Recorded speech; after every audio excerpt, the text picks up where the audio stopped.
Baik, terima kasih atas waktu dan kesempatan yang telah diberikan. Sekarang saya akan mempresentasikan hasil kerja saya. Nama Maria Hildegard Aman, NIM 141-20027. Tugas komputer Prodi Pendidikan Biologi.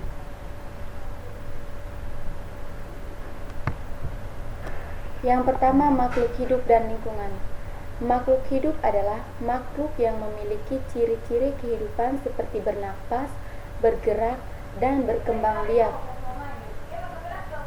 Yang berikut, lingkungan adalah kombinasi antara kondisi fisik mencakup keadaan sumber daya alam seperti tanah, air, energi, surya, mineral, serta flora dan fauna yang tumbuh di atas tanah maupun di dalam laut. Hubungan makhluk hidup dengan lingkungan sangat erat kaitannya. Makhluk hidup dan lingkungannya, yang pertama, organisasi kehidupan. Hubungan antara makhluk hidup digambarkan sebagai berikut. Yang pertama, individu. Individu adalah setiap anggota populasi.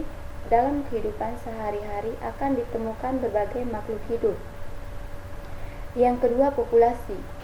Populasi adalah kumpulan makhluk hidup sejenis yang tinggal di suatu tempat. Yang dimaksud sejenis yaitu mempunyai bersamaan sifat morfologi dan fisiologi dan dapat mengadakan perkawinan secara alami menghasilkan keturunan. Yang ketiga, komunitas. Komunitas adalah kehidupan bersementara makhluk hidup yang terdiri dari beberapa populasi yang hidup bersama di suatu tempat. Yang kedua, komunitas tersusun dari dua atau lebih populasi. Yang ketiga, komunitas dibagi menjadi dua macam, yaitu yang pertama, komunitas akuatik, yaitu kelompok makhluk hidup di perairan seperti parit, kolam, sungai, danau, dan laut. Yang kedua, komunitas tersial atau komunitas darat. Kelompok makhluk hidup di daratan seperti di hutan, gunung, padang rumput, padang pasir, dan padang es. Yang keempat, ekosistem. Ekosistem adalah hubungan makhluk hidup dengan lingkungannya. Ekosistem ditempati oleh banyak jenis makhluk hidup yang disebut komponen biotik, contohnya yaitu manusia, hewan, tumbuhan. Ekosistem juga ditempati oleh benda mati yang disebut komponen abiotik. Contohnya yaitu suhu, kelembapan, sinar matahari, dan mineral.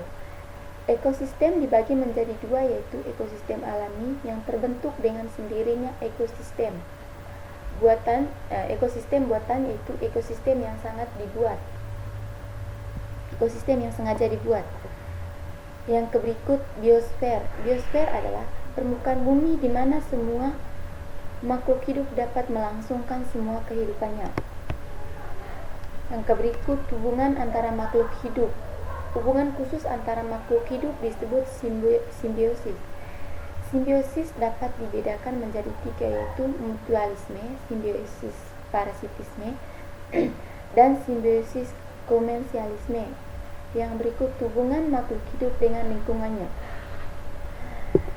Yang pertama, pencemaran lingkungan. Berdasarkan minimumnya, pencemaran dikelompokkan menjadi: yang pertama, pencemaran air, kedua, pencemaran udara, ketiga, pencemaran tanah.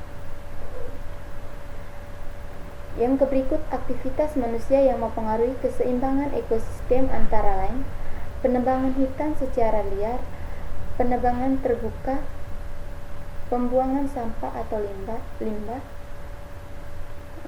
penggunaan pestisida dan pupukan yang berlebihan, perburuan liar, penangkapan ikan tanpa kendali, dan kerusakan terumbu karang. Oke, baik, terima kasih. Itu saja presentasi dari saya. Terima kasih.